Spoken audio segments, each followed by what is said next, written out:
स भगवान् अद्वैत परमानन्दात्मा यत्परब्रह्म भूर्भुवस्सुः तस्मै वै नमो नमः। ॐ विश्वानिदेव सवितुर्दुरितानि परास्व यद्भद्रं तन्नयास्व। ॐ यस्मिन् सर्वं यतो सर्वं यः सर्वं सर्वतश्च यस्य सर्वमयो नित्यं तस्मै सर्वात्मने नमः। तस्मै सर्वात्मने नमः। ॐ श्रीराम जय राम जय जय राम। श्रीराम जय राम जय जय राम। श्रीराम जय राम जय जय राम।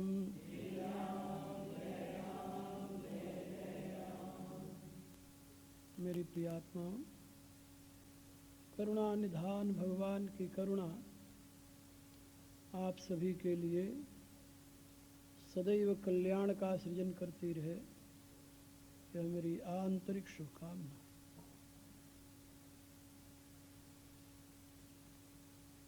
भारतीय दर्शन में विश्व शांति का संदेश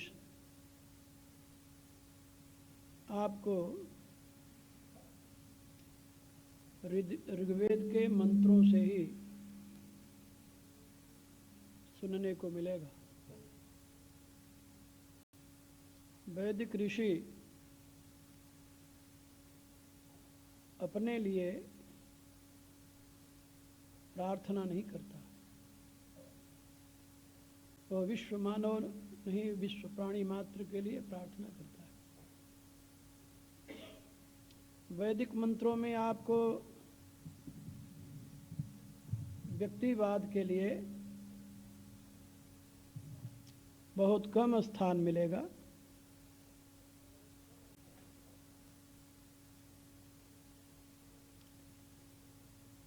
विश्वानिदेव सवितर दुरितानि परास्व यद भद्रम तन्न आस्व।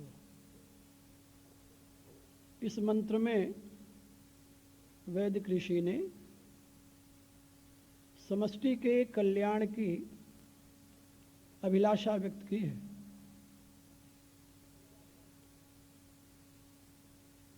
हमारे यहाँ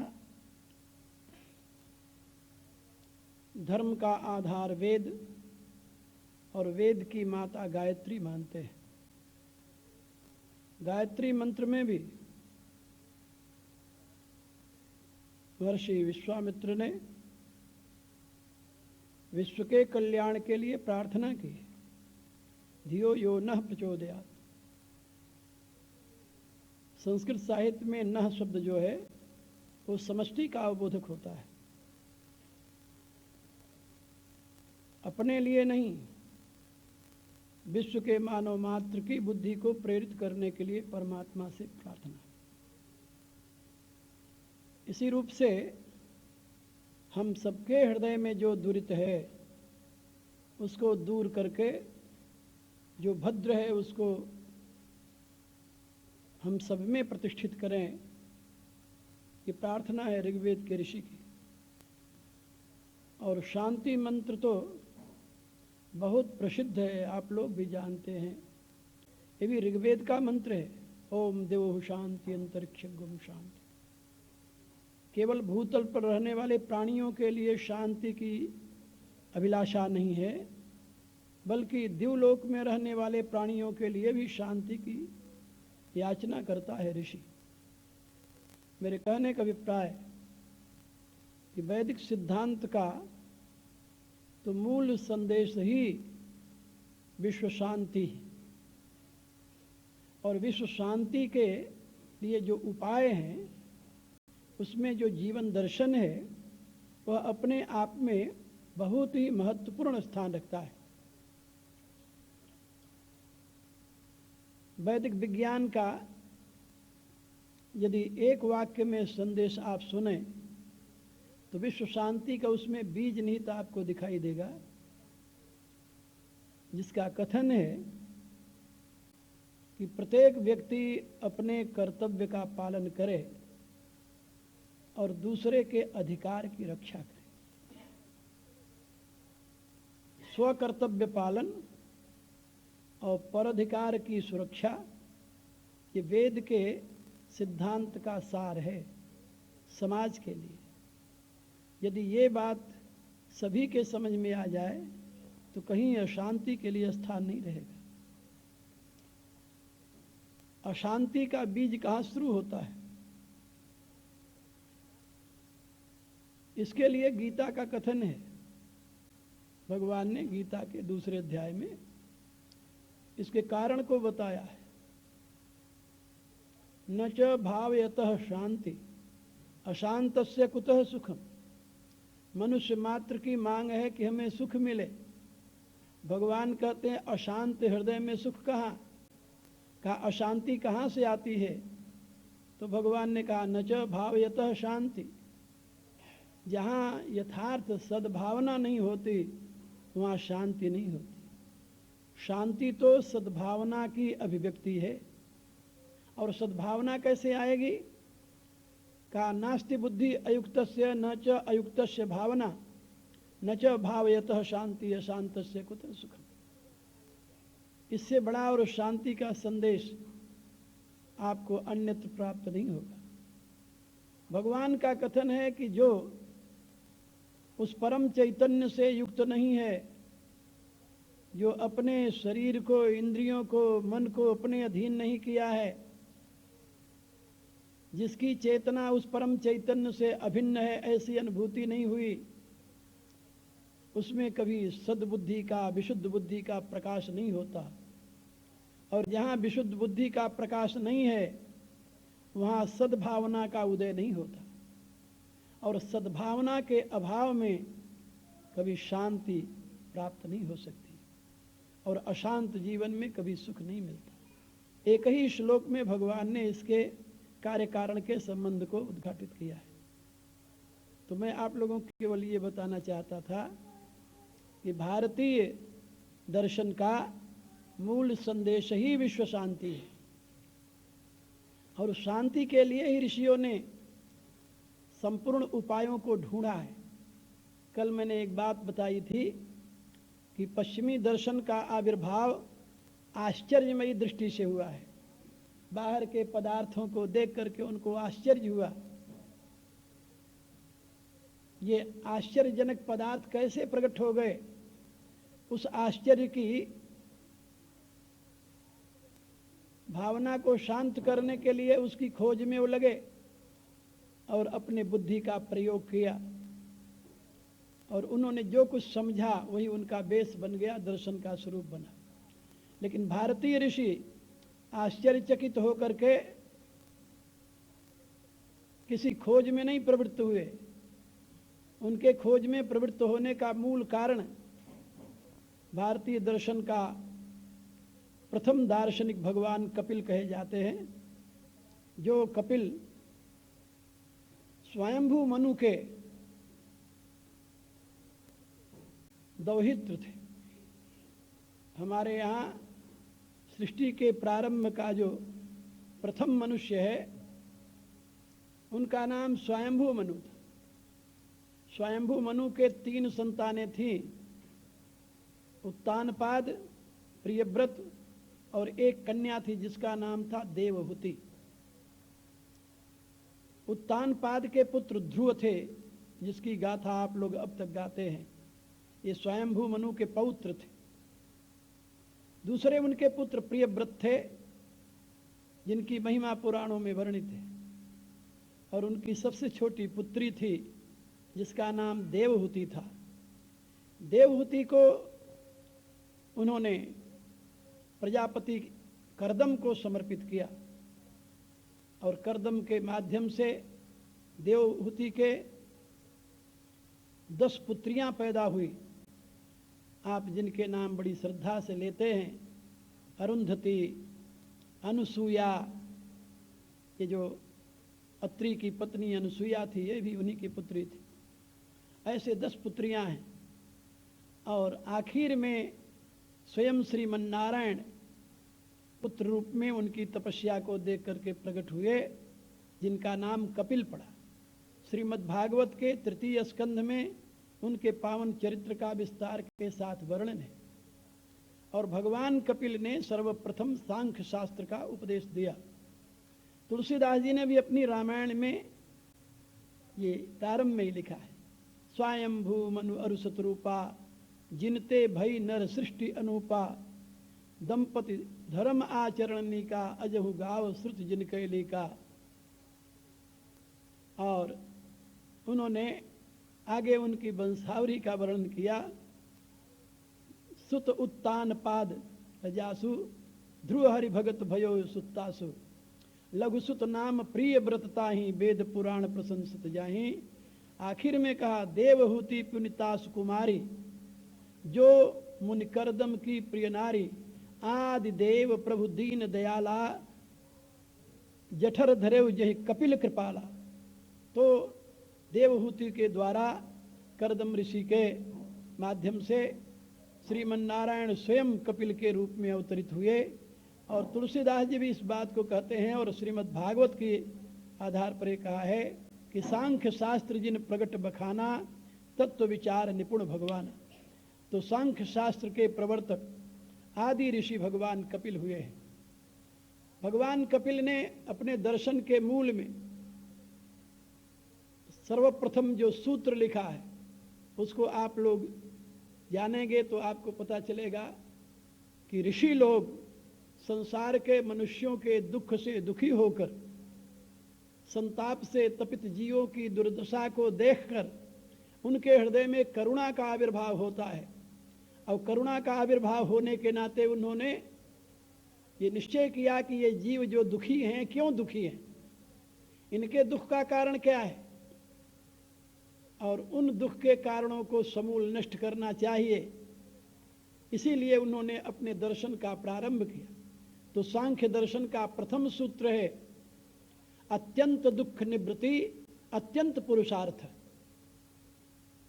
मानव जीवन से, मानव समाज से, इस संसार से अत्यंत रूप से दुख की निवृत्ति हो जाए, इसी में मनुष्य का अत्यंत पुरुषार्थ निहित है। यदि अपने जीवन में या समाज में दुख की स्थिति बनी रही और मनुष्य अपने आप को पुरुषार्थी मानता रहा तो उसका मिथ्याभिमान है। और दुख ही अशांति का कारण होता है, आप लोग जानते हो। दुखी आदमी ही अशांत होता है, सुखी आदमी क्यों अशांत होगा। तो दुख की अत्यंत निवृत्ति कैसे हो, इसकी तलाश की, इसकी खोज की भगवान कपिल ने और मानव मात्र के लिए उसका संदेश दिया। अत्यंत दुख निवृत्ति अत्यंत पुरुषार्थ। उनसे पूछा गया दुख निवृत्ति के तो और भी उपाय हैं। उन्होंने कहा कि नहीं, त्रिविधम दुखम, दुख 3 प्रकार के हैं और ये तीनों प्रकार के दुखों से सारे समाज को मुक्त करना ये परम आवश्यक है। और 3 दुख कौन कौन है तो उन्होंने बताया आध्यात्मिक दुख, आदि भौतिक दुख और आदि दैविक दुख। एक दुख तो आध्यात्मिक है। आध्यात्मिक माने आपकी आत्मा के अधीन रहने वाले तत्वों से जो आपको दुख मिलता है वो आध्यात्मिक दुख है। तो आपकी आत्मा के अधीन रहने वाले तत्व कौन से हैं? कहा आपका शरीर है, आपकी इंद्रियां हैं, आपका मन है, आपकी बुद्धि है, ये सब आपकी आत्मा के अधीन रहते हैं। और इनके द्वारा जिस प्रकार के दुखों का आविर्भाव होता है, उन दुखों से मुक्ति पाना ये आध्यात्मिक दुख से मुक्ति पाना है। तो शरीर में किस प्रकार के दुख होते हैं? कहा रोग जन्य दुख होते हैं, इंद्रियों में दुख होते हैं, मन में दुख होता है, बुद्धि में भी दुख आ जाता है, क्योंकि ये चारों जो हैं ये प्रकृति के कार्य हैं, शरीर, इंद्रियां, मन और बुद्धि। और इनमें दुख की अभिव्यक्ति देखी जाती है। अपने खान पान, आहार विहार, व्यवहार में दूषण आने से शरीर में रोग होता है। लेकिन आयुर्वेद जो सांख्य दर्शन के आधार पर ही प्रतिष्ठित हुआ है, उसमें बात समझाई गई है कि शरीर में जो रोग होता है इसका कारण है प्रज्ञापराध। प्रज्ञापराध से ही शरीर में रोग का आविर्भाव होता है, प्रज्ञापराध से ही इंद्रियों में रोग होता है, प्रज्ञापराध से ही मन में रोग होता है। अब आजकल के वैज्ञानिक इसी की खोज करते हुए यहाँ पर पहुँच गए कि इस समय जो भयंकर रोग उत्पन्न हो रहे हैं, ये सब रोग शारीरिक नहीं हैं, ये सब रोग जो हैं ये मानसिक हैं। पहले माइंड में आते हैं, फिर उसके बाद में वो इंद्रियों में, शरीर में अभिव्यक्त होते हैं। और क्यों आते हैं? कहा डिप्रेशन से आते हैं, तनाव से आते हैं। ये तनाव शरीर का धर्म नहीं है, मन का धर्म है। ये डिप्रेशन शरीर का धर्म नहीं है, ये भी बुद्धि का धर्म है। तो बुद्धि में डिजेक्शन हो जाए, डिप्रेशन हो जाए, टेंशन हो जाए, तो tension, detection, depression, these all are cause of diseases and awful diseases, not a common diseases। जो भयंकर रोग हैं वो इनके द्वारा होते हैं, जैसे कैंसर। ऐसे रोग अमेरिका के साइंटिस्ट का मैंने लेख पढ़ा, उसने बहुत विस्तार के साथ लिखा था कि कैंसर रोग का मूल आधार क्या है, और उसने उसमें अनेकों युक्तियों द्वारा बताया। डिजेक्शन, डिप्रेशन ये कैंसर का मूल आधार है। यहीं से सेल में विकृति आती है और सेल में जो अनबैलेंस्ड डेवलपमेंट प्रारंभ हो जाता है, उसी को कैंसर कहते हैं। वो बताता है कैंसर कोई बाहर से आने वाला रोग नहीं है, और कैंसर कोई ऐसी बीमारी नहीं जो दूसरे के द्वारा छूत से चलती हो। तो ये जो भयंकर रोग हैं, डिजीजेज हैं, ये सब के सब आपके मानसिक अव्यवस्था का ही परिणाम है। और इसी को आयुर्वेद में बताया गया है कि प्रज्ञापराध, जब आपकी बुद्धि में विकृति आती है तभी ये इन प्रकार के रोगों का आविर्भाव होता है। तो आपके शारीरिक रोग, आपके मानसिक रोग, आपके सारे रोग जो हैं, ऐन्द्रिक रोग, ये बौद्धिक दोष से आते हैं। क्योंकि आपका आहार विहार अव्यवस्थित होता है, बौद्धिक रोग है, दोष है। आपका आचार विचार भ्रष्ट हो जाता है, यह भी बौद्धिक दोष है। तो प्रज्ञापराध ही इसमें कारण है। तो भगवान कपिल ने ये बताया कि आपके शरीर में जो रोग होता है जिससे आप दुखी होते हैं, आपके इंद्रियों में जो रोग होता है आप दुखी होते हैं, आपके मन में जो रोग है, मानसिक रोग बड़ा भयंकर होता है। शारीरिक रोग का तो इलाज है, लेकिन मानसिक रोग के लिए कोई औषधि नहीं है। और उसमें बताया कि ये काम, क्रोध, लोभ, मोह, मद और मत्सर, ये 6 मानसिक रोग हैं। इनको सांख्य दर्शन में रोग माना गया है और आयुर्वेद में भी इनको रोग माना गया है।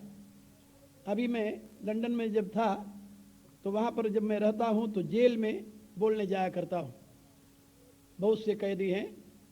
एक मेरी शिष्या है, वो इंग्लिश लेडी है, मेरी बड़ी प्रिय शिष्या है और बहुत दिनों से अध्ययन किया है मेरे विचारों को और योगिक क्रियाओं को। तो वहाँ पर जेल में वो काम कर रही, इस समय 3000 कैदी उसके अधीन हैं, ट्रीटमेंट जो ले रहे हैं, यौगिक ट्रीटमेंट। तो उस दिन हम लोग गए वहाँ। तो उससे पहले जब हम तो जब भी जाते हैं तो वहाँ जाते हैं, कई जेल हैं जिनमें जाना होता है मेरा, और उसमें मेरे विचारों के अनुसार ट्रीटमेंट चलता है। तो पहली बार जब मैं गया तो जेल का गवर्नर जब मिला मेरे से, तो मैंने उससे कहा, इस बार गया था तब भी वो, अब तो स्त्री गवर्नर है, वो भी आई थी उसमें बैठी। तो मैंने उससे कहा, हम कहा, if you will think that these prisoner are culprit people, are criminal people, and you will treat with them as a criminal, they can't be good person. When they will go outside, then they will react badly. In my opinion, these all prisoners are sick person. They are mentally sick, they are intellectually sick, not physically, but mentally and intellectually. If you will treat with them as a sick person, you will try to do proper treatment, then they will be good people. When they will go outside, they will be a good citizen. they will be boon for your country and for human society too. Otherwise, they will be curse for your country and your society. और उसको मेरी बात इतनी पसंद आई कि उसने एक motive बना करके अपने दफ्तर में, जब मैं दोबारा गया तो मेरे से कहा, स्वामी जी लुक देयर। तो मैंने देखा तो वहां पर वो मोटिव बना के लिखा था, प्रिजनर आर ये sick people, try to treat with them careful. यानी मेरे कहने के प्राय ये जो मानसिक रोग है, ये रोग बड़ा भयंकर है, और मानसिक रोग से भी भयंकर है बौद्धिक रोग। शारीरिक रोग से तो एक आदमी की मृत्यु होती है, आंतरिक रोग से भी एक आदमी की मृत्यु होती है, मानसिक रोग भी एक आदमी को दुखी करता है या दो चार को जो उसके आसपास रहते हैं दुखी करता है, लेकिन बौद्धिक रोग बड़ा भयंकर होता है। ये तो लाखों व्यक्तियों की मृत्यु में हेतु बन जाता है। आप लोगों ने नाम सुना होगा, एक बौद्धिक रोगी था ईरान में, खुमानी नाम था उसका। उसने अपने देश के ही जितने बड़े बड़े जनरल थे 2000 करीब एक लाइन में खड़ा होकर के गोली छुड़वा दिया। अपने देश के यूनिवर्सिटी के 2000 प्रोफेसर लाइन में खड़ा होकर के गोली छुड़वा दिया था। खुमानी नाम सुना होगा आप लोगों ने, अभी कुछ वर्ष पहले की बात है। ये बौद्धिक रोगी हैं, इनकी बुद्धि में रोग हो गया, ये नहीं समझ सके। और बौद्धिक रोग को जानते हो क्या कहते हैं? तुलसीदास जी ने उन्हें मोह कहा है, मोह वैचित्ते मोह सकल व्याधिन कर मूला, ताते उरूप जय बहुसूला। तो मोहग्रस्त जो लोग हैं वो इतने बड़े बड़े अनर्थ कर डालते हैं कि उनका जीवन एक नहीं पूरे देश के लिए पीड़ा का पात्र बन जाता है। इसलिए ये शारीरिक रोग, मानसिक रोग, बौद्धिक रोग, ये ऐन्द्रिक रोग जो हैं, इनको कहते हैं आध्यात्मिक दुख। ये आध्यात्मिक दुख देते हैं, अपनी आत्मा के अधीन रह करके पीड़ा पहुंचाते हैं। तुलसीदास जी ने विनय पत्रिका में लिखा है, बसई हिये हित जानी हो सबकी रुचि पाली, कियो कथिक को दंड हो जड़ कर्म कुचाली। देखी सुनी न आज लो अपनायत ऐसी, करई सकल सिर मेरी है फिर फरे अनैसी। विनय पत्रिका में एक पद है तुलसीदास जी का, इस विषय में उन्होंने प्रभु से प्रार्थना की कि कृपा सिंधु याते रहो निस्दिन मन मारे, महाराज लाज आपु ही निज जांगी उघारे। कहा, हे कृपा सिंधु, इसलिए मैं मन मार करके मौन होकर के दिन रात बैठा रहता हूँ कि यदि मैं अपनी बात कहूँ तो अपने को ही लज्जा आती है, अपनी जंघा नंगी हो जाए तो अपने को ही शर्म आती है। मैं क्या बताऊं, कुछ कहो तुम तो कहते हैं मिले रहें मारे हो चाहे काम आदि संघाती। ये काम क्रोध लोभ मोह मद और मत्सर, ये जो 6 महान शत्रु हैं, ये मेरे में मिले रहते हैं और मेरे को ही मारना चाहते हैं। मोह बिनु रहे ना, यदि आपकी आत्मा शरीर में न हो तो काम क्रोध लोभ मोह आदि शत्रु होंगे क्या? नहीं होंगे। आत्मा है तभी तक तो ये है दोष। तो कहा कि मोह बिनु रहे ना, मेरिए जा रहे हैं छल छाती, बिना मेरे रह नहीं सकते और छल करके मेरी ही छाती जलाते हैं, मुझे ही पीड़ा पहुंचाते हैं। मैं क्या करूं? देखी सुनी न आज लो अपनायत ऐसी, करें सकल सिर मेरी ये फिर परे अनैसी। कहा, मैं ऐसा अपनापन कभी देखा नहीं और सुना भी नहीं।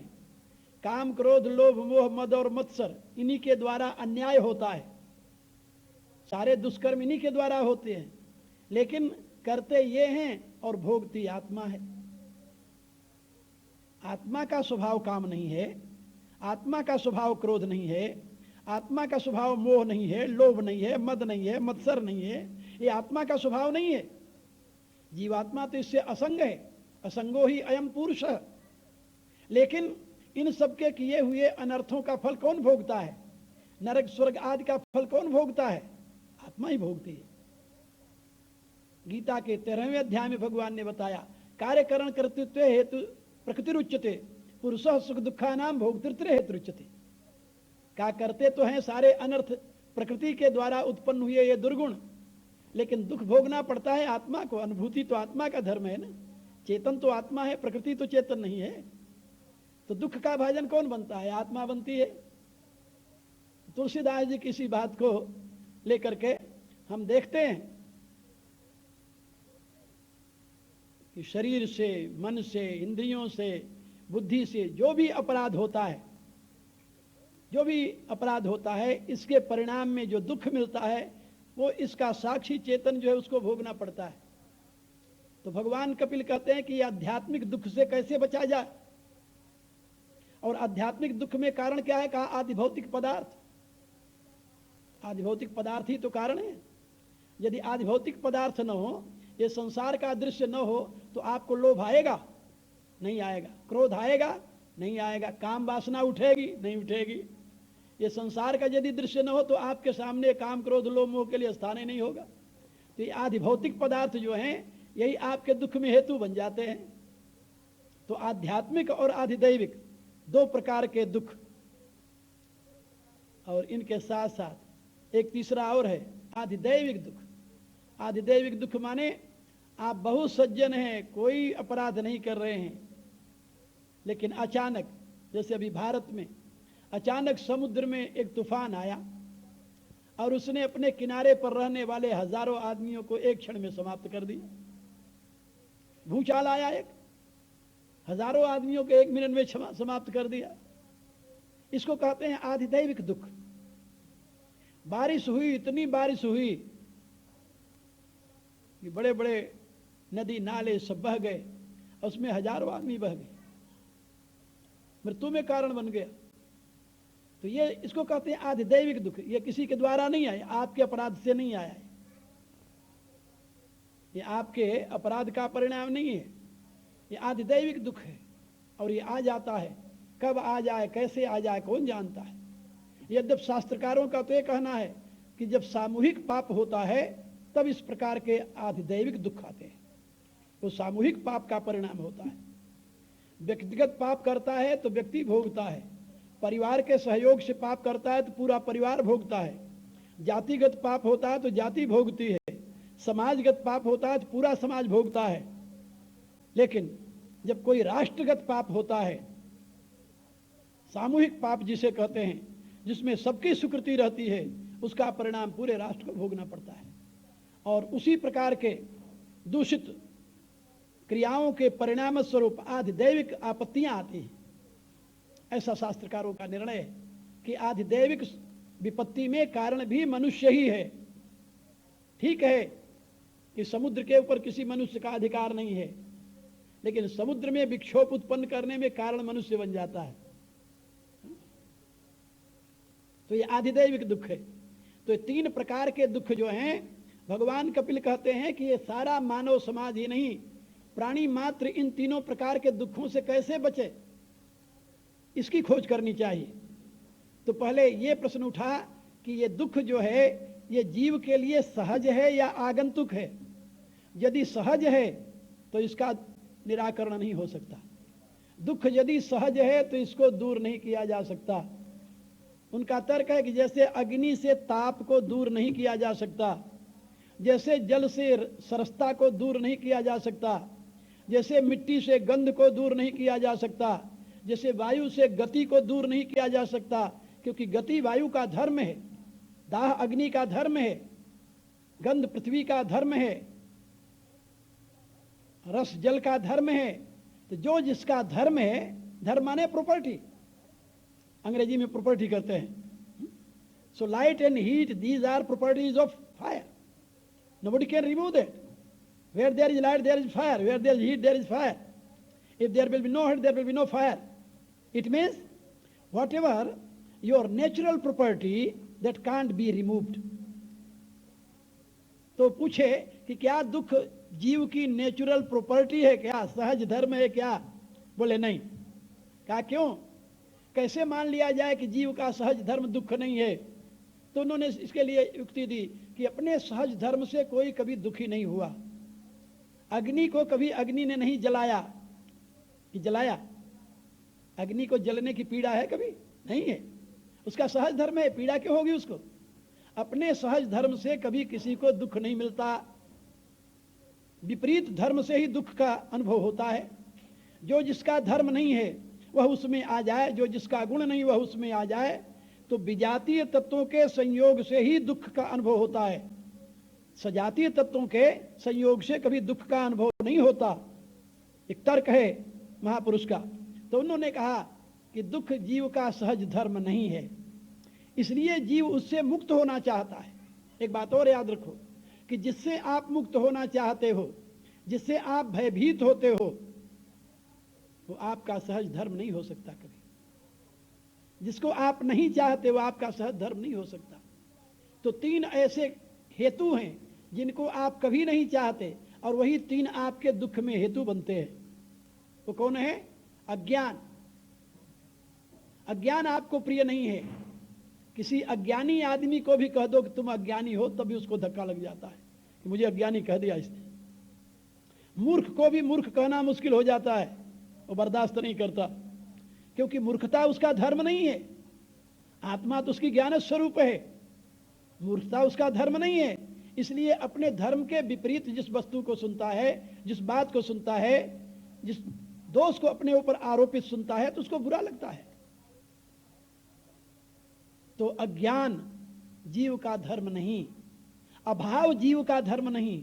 लेकनेस जिसे कहते हैं, अभाव, कमी, ये जीव का धर्म नहीं है। इसलिए हर एक व्यक्ति अपनी कमी को छुपाना चाहता है। कोई है ऐसा जो अपनी कमी को समाज के सामने रखने के लिए तैयार हो? नहीं। हर एक आदमी अपने कमी को छुपाना चाहता है, क्योंकि कमी उसे प्रिय नहीं है और कमी उसका अपना सहज धर्म नहीं है।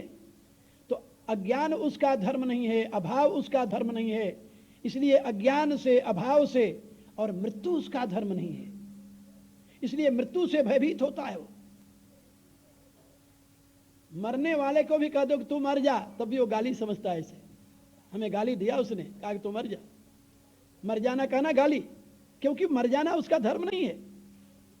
तो इसका अभिप्राय यह है कि मृत्यु, अज्ञान और अभाव ये आत्मा के सहज धर्म नहीं है। और यही 3 कारण है दुख के आपके। सारे समाज में अशांति के कारण क्या है? यही 3, अज्ञान, अभाव और मृत्यु का भय। जहां भी कहीं आपको दुख दिखाई देगा, अशांति है, पीड़ा है, दुख तो अशांति का ही परिणाम है ना। अशांतस्य कुतः सुखम। दुख जो है अशांति का परिणाम है, सुख जो है वो शांति का प्रकाश है, विलास है। इसलिए जहां भी कहीं समाज में आपको दुख दिखाई दे रहा है, आप वहां ढूंढें अशांति होगी। और अशांति के ये 3 कारण हैं, अज्ञान, अभाव और भय। अब महर्षि कपिल ने कहा कि अज्ञान जीव का धर्म नहीं है, अभाव जीव का धर्म नहीं है और मृत्यु जीव का धर्म नहीं है। ये तीनों उस चेतन का धर्म नहीं है। इसलिए तीनों आगंतुक हैं, और जो आगंतुक है उसको दूर किया जा सकता है। जो जिसका धर्म नहीं है, दूसरे का धर्म यदि दूसरे पर आरोपित कर दिया गया है तो उसको दूर किया जा सकता है। अब महर्षि से कहा गया कि इन तीनों को दूर करने के लिए तो दुनिया में बहुत उपाय है। कहा क्या क्या उपाय है भाई? कहा अज्ञान को दूर करने की शिक्षा की व्यवस्था कर दी जाए, तत्वबोध की क्या जरूरत है? तो उन्होंने कहा कि शिक्षा लेकर के यथार्थ ज्ञान नहीं होता। जिस ज्ञान के प्रकाश में आप अभाव और मृत्यु से मुक्त होने की चाह रखते हैं, वो अभाव और अज्ञान या भय किताब से आपको नहीं मिलेगा। ग्रंथों में वो ज्ञान नहीं पड़ा हुआ है। और संसार के वैभव यदि दे दिया जाए तो अभाव से मुक्ति हो जाए, कहते बिल्कुल नहीं। दुनिया भर की स्त्रियां एक कामी पुरुष को दे दी जाएं, दुनिया भर के रत्न एक लोभी पुरुष को दे दिया जाए, तब भी उनकी तृप्ति नहीं हो सकती। इसलिए अज्ञान से, अभाव से मुक्त होने का रास्ता ये नहीं है। न तो ग्रंथों के अध्ययन से अज्ञान से मुक्त हुआ जा सकता है, न दुनिया के पदार्थों से, अभाव से मुक्त हुआ जा सकता है, और न तो कोई ऐसी अवस्था है जहां पहुंचकर मृत्यु के भय से मुक्त हुआ जाए। महर्षि पतंजलि ने तो यहां तक लिखा कि स्वरसबाही विदुषोपि तथा रूढ़ का ये मृत्यु का भय जो है, ये बड़े बड़े जो विद्वान हैं उनके पीछे भी स्वयं लगी रहती है। स्वरसबाही विदुषोपि तथा रूढ़ अभिनिवेश। इसलिए कहा कि इन तीनों से मुक्त होने के लिए, अज्ञान से, अभाव से, मृत्यु के भय से मुक्त होने के लिए उपाय ढूंढना चाहिए। और आचार्य कपिल ने, भगवान कपिल ने, या परमर्षि, उनके लिए परमर्षि शब्द का प्रयोग है। हमारे धर्म ग्रंथों में केवल एक महापुरुष ऐसे हुए जिनके लिए परमर्षि शब्द का प्रयोग हुआ है। भगवान कपिल। बाकी सबके लिए ऋषि शब्द का प्रयोग है, या ब्रह्म ऋषि है, कोई राज ऋषि है, कोई देव ऋषि है, कोई ऋषि है, महर्षि है, लेकिन भगवान कपिल के लिए परम ऋषि शब्द का प्रयोग हुआ है। और वो सिद्धा नाम कपिलो मुनि भगवान ने गीता के 10वें अध्याय में घोषित किया है। तो मैं आप लोगों को ये बता रहा था कि भगवान कपिल कहते हैं कि दुख आगंतुक है, आत्मा का स्वभाव दुख नहीं है, आत्मा का धर्म दुख नहीं है। फिर दुख कहां से आया, क्या इसका पता लगाओ। Try to search that cause. दुख का कारण ढूंढो, कहां से आया है। कहा दुख अभाव से उत्पन्न होता है, कहा अभाव कहां से आया। आत्मा का धर्म अभाव नहीं है। तो किसी ने कहा कि प्रकृति का धर्म अभाव है। बोले नहीं, प्रकृति का धर्म अभाव हो ही नहीं सकता। अभाव तो अनुभूति का विषय है ना, और प्रकृति जड़ है, जड़ में अनुभूति है ही नहीं। तो जब जड़ में अनुभूति ही नहीं है तो प्रकृति का धर्म अभाव कैसे होगा। जड़ में अनुभूति नहीं है तो प्रकृति का धर्म अज्ञान कैसे होगा। अज्ञान का अभिप्राय ज्ञान का अभाव नहीं होता, ये भी याद रखना। जब हम कहते हैं अज्ञानी है, इसका अभिप्राय नहीं कि उसको ज्ञान का अभाव है, ज्ञान है नहीं उसमें, ज्ञान तो है। फिर अज्ञान किसे कहा जाता है, कहा विपरीत ज्ञान को। विपरीत ज्ञान को ज्ञान कहा जाता है। जैसा ज्ञान चाहिए वैसा नहीं है। ज्ञान तो है, दुनिया में जहां कहीं चेतन है वहां ज्ञान है, याद रखो। जहां कहीं अग्नि है वहां दाह है, जहां कहीं अग्नि होगी वहां दाह जरूर होगा, हीट जरूर होगा। प्रकाश भले न हो फिर भी हीट होगी वहां पर। प्रकाश तो जब अग्नि प्रज्वलित होगी तब उसका आविर्भाव होगा। लेकिन जैसे जहां अग्नि है वहां दाह है, इसी प्रकार से जहां कहीं चेतन है वहां ज्ञान है। अब सही ज्ञान है या गलत ज्ञान है, ये बात अलग रही। अल्प ज्ञान और विपरीत ज्ञान। विपरीत ज्ञान कहते हैं जो वस्तु जैसी है वैसी न जानना।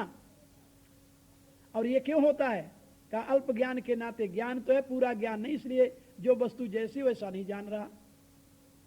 जैसे शरीर की यथार्थता का बोध नहीं है क्या किसी को। कोई दावे के साथ कह सकता है कि हम अपने शरीर के विषय में पूरा जानते हैं। असंभव, कठिन नहीं, असंभव, याद रखो।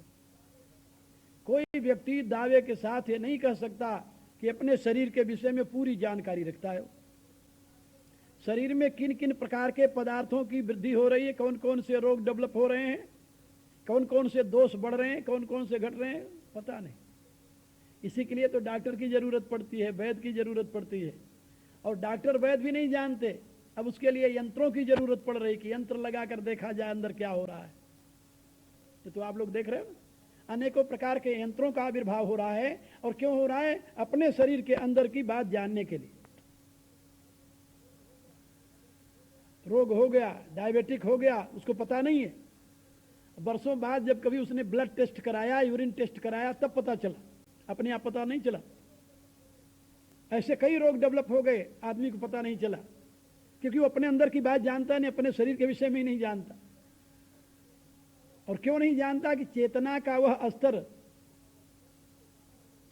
वह स्तर जिसके द्वारा शरीर का बोध हो रहा है वो इतना प्रखर नहीं है कि शरीर के यथार्थ स्थिति को जान जाए। इसलिए भगवान कपिल कहते हैं कि दुख में हेतु है अशांति, और अशांति के कारण है विपरीत धर्म। और ये विपरीत धर्म न तो प्रकृति के हैं न तो पुरुष के हैं। प्रकृति के भी नहीं है। प्रकृति में अज्ञान नहीं है, प्रकृति में अभाव नहीं है, प्रकृति में मृत्यु का भय नहीं है, तीनों नहीं है। क्योंकि प्रकृति का तो प्रतिपल परिवर्तन हो रहा, उसको मृत्यु का भय क्यों होगा। प्रकृति कोई इंडिविजुअल तो है नहीं कि उसको मृत्यु का भय हो। इसलिए प्रकृति को मृत्यु का भय नहीं है। और प्रकृति के पदार्थों का सहज धर्म है अपने कारण में लीन होना। नश अदर्शने अदर्शने लोपः नाशो कारण लय। तो कार्य का कारण में लीन होना ये प्रकृति का धर्म है। और प्रकृति के प्रत्येक पदार्थ अपने कारण में रोज लीन होते हैं, आविर्भूत होते हैं। इसलिए प्रकृति का धर्म नहीं है मृत्यु, याद रखो। और न तो प्रकृति को मृत्यु का भय है। तो ये मृत्यु का भय किसे है। चेतन की मृत्यु तो कभी हुई नहीं आप लोग रामायण में पढ़ते हैं ना, चित जल पावक गगन समीरा, पंचरचित अधम शरीरा, प्रगट सो तनु तो आगे सोवा, जीव नित्य तुम कहीं लगे रहो। भगवान राम समझा रहे हैं तारा को। तो जीव नित्य है। और तुलसीदास जी लिखते हैं, ईश्वर अंश जीव अविनाशी, सत चेतन घन आनंद राशि, चेतन अमल सहज सुख राशि। गीता में भगवान कहते हैं, ममई वांसो जीव लोके जीव भूत सनातन। तो जीव तो सनातन है, अमर है, जीव को मृत्यु का भय नहीं है। और शरीर नाशवान है, प्रतिपल परिवर्तनशील है, उसका तो धर्म ही परिवर्तन है, इसलिए उसको मृत्यु का भय क्यों होगा? फिर ये मृत्यु का भय किसको हो गया? ये दुख किस में आया? प्रकृति का धर्म दुख नहीं है, कि दुख एक अनुभूति है, और अनुभूति प्रकृति का गुण नहीं हो सकता, क्योंकि प्रकृति स्वयं में जड़ है। जड़ में क्या अनुभूति होगी? ये दीवार क्या अनुभव करेगी? कुछ नहीं, नथिंग। अनुभव तो वहां होता है जहां पर कि बुद्धि हो, मन हो, इंद्रियां हो, वही अनुभव होगा ना। तो जड़ पदार्थ में न इंद्रियां है, न बुद्धि है, न मन है, कहां से अनुभव होगा? इसका अभिप्राय कि अज्ञान, अभाव और मृत्यु का भय न तो ये प्रकृति का धर्म है, न तो ये पुरुष का धर्म है। फिर किसका धर्म है? भगवान कपिल कहते हैं कि जिस दिन मनुष्य को इसका बोध हो जाएगा, उसके जीवन में परम शांति का साम्राज्य आ जाएगा। और जहां पर बहुत से ज्ञानी होते हैं, जिस देश में, जिस काल में, जिस समाज में, जिस परिवार में बहुत से ऐसे तत्वज्ञ हों, उस समाज में शांति का साम्राज्य होता है। और जहां इस प्रकार के बहुत लोग न हो, कम लोग हों, तो वहां पर वो ज्ञान का दीपक जो है वो उतना प्रकाश प्रदान नहीं कर सकता। इसलिए अशांति की वृद्धि होती है, और अशांति की वृद्धि जो है वो दुख को जन्म देती रहती है। सारा समाज दुखी रहता है। राम राज्य में अशांति नहीं। महर्षि वाल्मीकि के द्वारा लिखित राम राज्य पढ़िए वाल्मीकि रामायण में, आपको आनंद आ जाएगा। तुलसीदास जी ने तो बहुत थोड़ा लिखा है राम राज्य के विषय में। उत्तरकांड में जो लिखा है, राम राज कर सुख संपदा, वर्ण सकई फणी शारदा, सब उदार सब परोपकारी। वो तो बहुत थोड़ा लिखा है। नहीं दरिद्र को दुखी न दीना, नहीं को अबुद न लक्षणहीना, बहुत थोड़ा लिखा है। वाल्मीकि ने तो बहुत विस्तार के साथ लिखा है राम राज्य का वैभव। और वो बताते हैं कि राम राज्य में कोई प्राणी दुखी था ही नहीं, क्योंकि वहां अशांति नहीं थी। जहां अशांति होगी वहीं दुख होगा। ये विज्ञान की वृद्धि ने मनुष्य को अशांत बनाया है, और इसलिए मनुष्य अधिक से अधिक दुखी होता गया, होता जा रहा है। जो ये देश विज्ञान की दृष्टि से जितना अधिक विकसित है, वो उतना ही ज्यादा दुखी है। आप लोग जानते होंगे ना, पढ़ा होगा कि दुनिया में सबसे अधिक क्राइम जो है वो अमेरिका में है। इतनी क्राइम कहीं नहीं दुनिया, मैंने देखा है। न्यूयॉर्क में आप चले जाइए, 6 बजे शाम के बाद आप घूम नहीं सकते, सड़क पर जा नहीं सकते।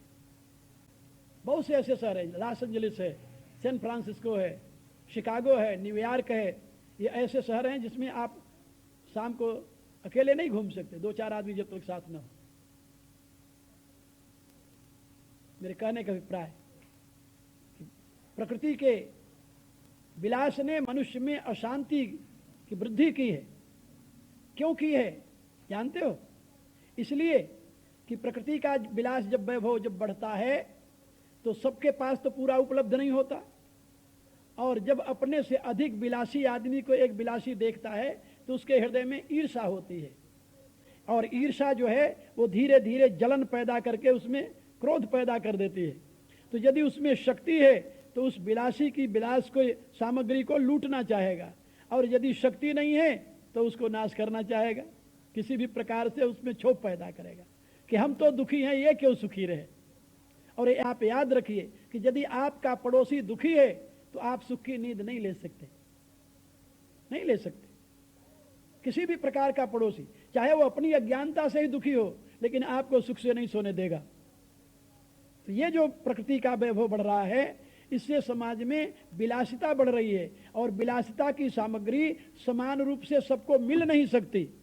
वो तो योग्यता और पुरुषार्थ के अनुसार मिलेगी, और पुरुषार्थ सबका बराबर हो नहीं सकता। और जब पुरुषार्थ बराबर नहीं होगा तो वहां पर छीना झपटी अवश्य होगी, और उस अवस्था में समाज में अशांति बढ़ेगी, क्राइम जिसे कहते हैं बढ़ेगा, और अशांत समाज में कभी सुख की स्थिति हो सकती है? तो भारतीय दर्शन ये कहता है कि अशांति का जो मूल बीज है वो है प्रकृति की प्रधानता, और ये दोष है, ये गुण नहीं है। प्रकृति में दुख नहीं है, क्या समझे? प्रकृति में दुख नहीं है, प्रकृति दुख का कारण बन जाती है। प्रकृति के पदार्थों में दुख नहीं है, लेकिन प्रकृति के पदार्थ दुख में कारण बन जाते हैं। ये भगवान कपिल की थ्योरी। प्रकृति में दुख नहीं है, पुरुष में दुख नहीं है, अपने अपने स्थान पर दोनों पूर्ण है। प्रकृति अपने स्थान पर अपने गुण से युक्त है, और पुरुष का तो गुण ही सच्चिदानंद है। इनमें अपने अपने स्वभाव से दुख नहीं है। जब इनका संयोग होता है तो इनके संयोग से ही दुख पैदा होता है। और इनके संयोग से दुख क्यों पैदा होता है, इसका विश्लेषण वो करते हैं कि जब पुरुष और प्रकृति का संयोग होता है तो पुरुष प्रकृति में आसक्त हो जाता है। कारणम गुण संगस्य सदस्य दो निजन्मसु, भगवान गीता की तरह में अध्याय में बताते हैं। तो प्रकृति में जब आसक्त हो जाता है पुरुष, और प्रकृति के उपभोग को अपने अधीन करना चाहता है, और प्रकृति का पदार्थ उसके अधीन होता नहीं, वहीं पर उसमें अशांति का बीज पैदा हो जाता है। तो प्रकृति दुख रूप नहीं है, लेकिन प्रकृति जीव के दुख में हेतु बन जाती है। इसके लिए क्या किया जाए? तो इसके लिए उन्होंने अपने दर्शन की प्रतिष्ठा की अत्यंत दुख निवृत्ति अत्यंत पुरुषार्थ। उन्होंने कहा दुख की निवृत्ति के और भी साधन है। और क्या साधन है? कहा जैसे बीमार हो गया तो औषधि कर ले, रोगी हो गया तो औषधि कर ले, लेकिन उन्होंने कहा वो टेम्पररी होगा, अत्यंत नहीं होगा। फिर अवस्था पा के फिर रोग पैदा हो जाएगा। दरिद्रता है तो धन इकट्ठा कर लो या धन प्राप्त कर लो, दरिद्रता दूर हो जाएगी। लेकिन कब तक दरिद्रता दूर रहेगी? कितनी दरिद्रता दूर रहेगी? दरिद्रता कोई माप तोल है क्या? करोड़पति के सामने लखपति दरिद्र है, लखपति के सामने हजारपति दरिद्र है, अरबपति के सामने करोड़पति दरिद्र है, अरब खरब जिसके पास है उसके लिए अरबपति भी दरिद्र है। दरिद्रता तो कंपेरेटिव है ना, उसका कोई मेजरमेंट है कहीं? कहीं नहीं। इसलिए ऋषि ने कहा कि अत्यंत दुख निवृत्ति अत्यंत पुरुषार्थ। मनुष्य के पुरुषार्थ का यही मुख्य संदेश उद्देश्य है कि वह दुख से सदा के लिए मुक्त हो जाए, कभी दुख आवे ही नहीं। और कहा वो कब होगा? कहा वो तो तब होगा जब उसे प्रकृति और पुरुष के यथार्थ स्वरूप का बोध हो जाए। प्रकृति के यथार्थ स्वरूप का बोध हो जाए और अपने यथार्थ स्वरूप का बोध हो जाए तो हमेशा के लिए दुख से मुक्त हो जाए, अशांति से मुक्त हो जाए। चाहे वह व्यक्ति है, चाहे समाज है, चाहे राष्ट्र है, चाहे विश्व है, जब उसमें आत्मा की प्रतिष्ठा होगी तो वहां शांति की प्रतिष्ठा होगी। यदि प्रकृति की प्रतिष्ठा होगी तो वहां अशांति का बीज पड़ेगा। जब मनुष्य अपने आप को प्रकृति के पदार्थों से महान और हीन समझने लगता है, उस अवस्था में उसके जीवन में अशांति का बीज पड़ जाता है। क्या समझे आप लोग? आप अपनी महत्ता किससे मापते हैं? प्रकृति के वैभव से या अपनी आत्मा की सत्ता से?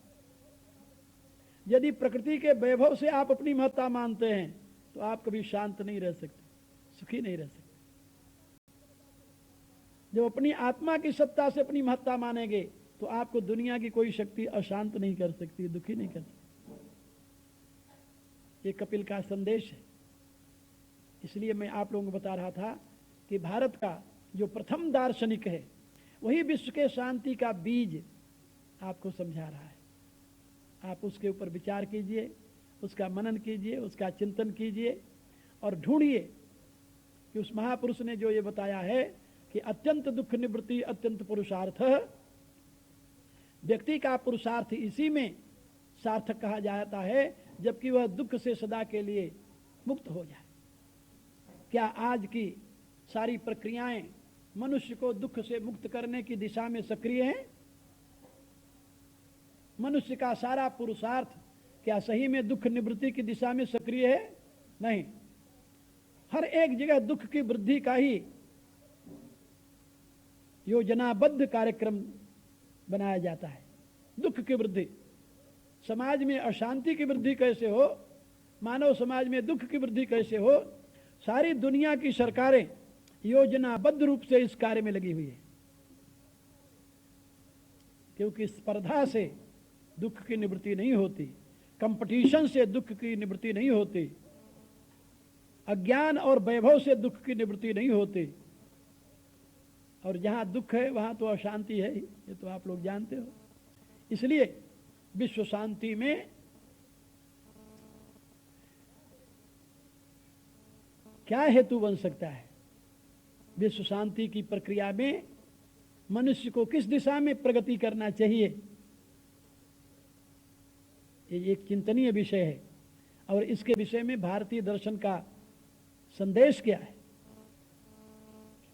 इस विषय में फिर कल आप लोगों से चर्चा करेंगे। आज तो जितनी बातें मैंने बताई है कि मनुष्य के जीवन में दुख है, दुख अशांति का परिणाम है। और ये अशांति अभाव, अज्ञान और भय, इन तीनों के कारण मानव समाज में व्याप्त है।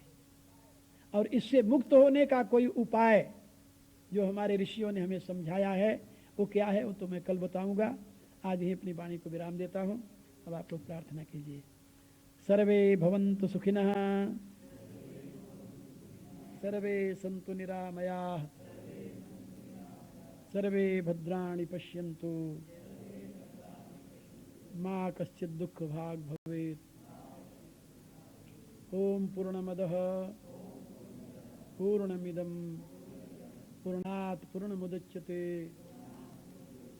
पूर्णस्य पूर्णमादाय पूर्णमेवावशिष्यते। ओम शांति शांति।